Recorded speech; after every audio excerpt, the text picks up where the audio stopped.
Hello guys, today I'll be reviewing Living Things by Linkin Park. And I remember when this album was coming out, and I remember, with the singles coming out and all that, some people saying that, oh yeah, they're going back to their roots and stuff like that.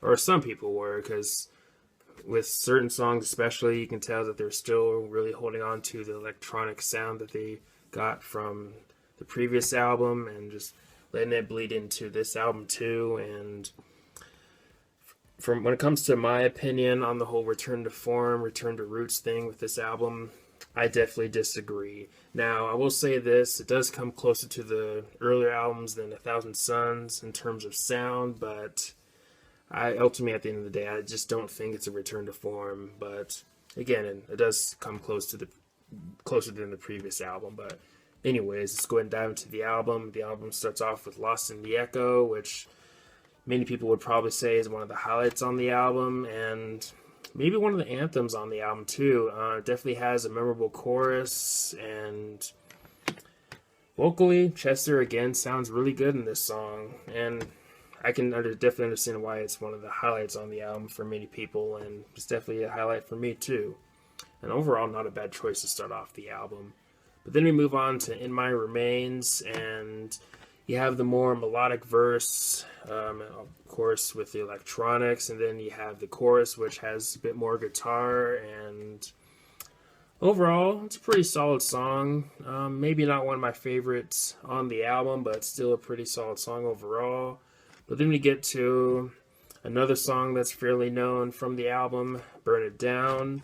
Maybe the best known song on the album, you could say, arguably, but it's still another song that I still really enjoy, and it's one of those songs where I think the electronic influence from Linkin Park really works in this song. They managed to make a really catchy, memorable song, especially that chorus. It's definitely catchy, memorable, and a song that definitely leaves a lasting impression for sure, and it's definitely one of the highlights on the album for me personally. But next we have the song Lies, Greed, Misery. Now this is another favorite of mine on the album. A bit of a shorter track, it's a bit more upbeat, a bit more energetic, especially when you listen to the chorus, and this is another song where I think the electronic influence really works for Linkin Park and really does well in general with this song. But yeah, definitely one of the more engaging or more catchy or hooky songs of the album, you could say. But next we have the song All Be Gone, and kind of like with In My Remains, you have the verses that are a bit more melodic, and then you have the chorus, which is maybe a tad more heavier. Now, it's not like metalcore heavy or black metal heavy or anything like that, but you do get a bit more crunch or a bit more guitar in the chorus, and I think this song might have one of the best choruses on the album. I mean, Chester, again, really showing how great of a vocalist he is with how captivating his melodic voice is, especially, again, with the chorus in the song. But next we have Castle of Glass, and this is another single from the album, and kind of a unique song, especially within the singles, and musically kind of has its own thing going on, and I really dig it. Now it's maybe not a song that I return to a lot or anything, but either way, it's still a pretty solid song and definitely one of the highlights on the album. But next we have the song Victimized, and of course, maybe the most memorable thing of this song is maybe the chorus with how heavy it is, and it is also a fairly short song, one of the shortest songs on the album, and I kind of wish it was a bit longer. I remember when this album came out, it was, I think, one of my favorites on the album, but I've always wished it was a bit longer, because they definitely could have built upon this song and done more with it, I guess you could say, but either way, it's still a pretty cool song. But next we have Roads Untraveled. Now, this is an interesting song. Not one of my personal favorites, but definitely interesting and intriguing for sure, especially with how they approach the electronic sound with this song.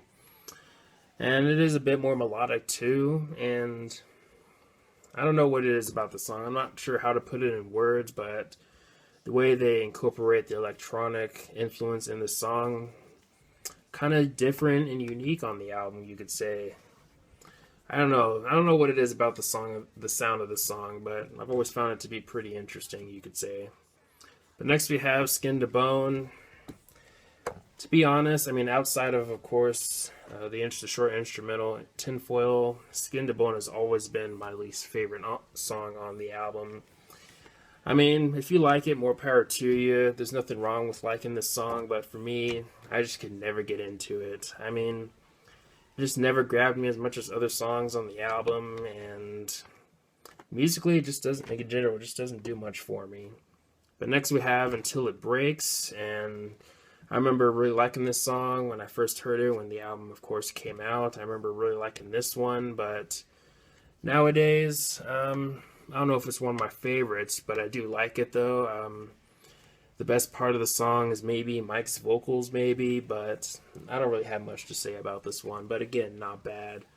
But then we have the instrumental Tinfoil, which you get some sounds and other things, kind of maybe keep maintaining the atmosphere or vibes of this album, but at the end of the day, it's okay. Not much to write home about, but the album finally closes with Powerless, and this is another song where I think the more experimental side musically of Linkin Park overall I think works, and you do have a chorus that is memorable.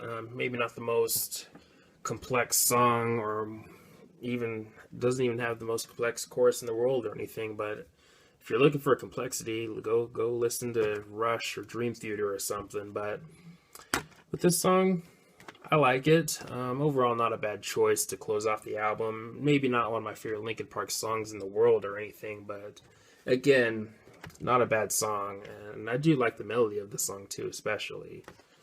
But anyways, if I had to rate this album, I'd probably give it maybe a 7.5. I don't think it's one of their best. If I were ranking their albums, I'll be honest, it would be closer to the bottom. And now it's not my least favorite, but again, I do think it's one of their weaker albums.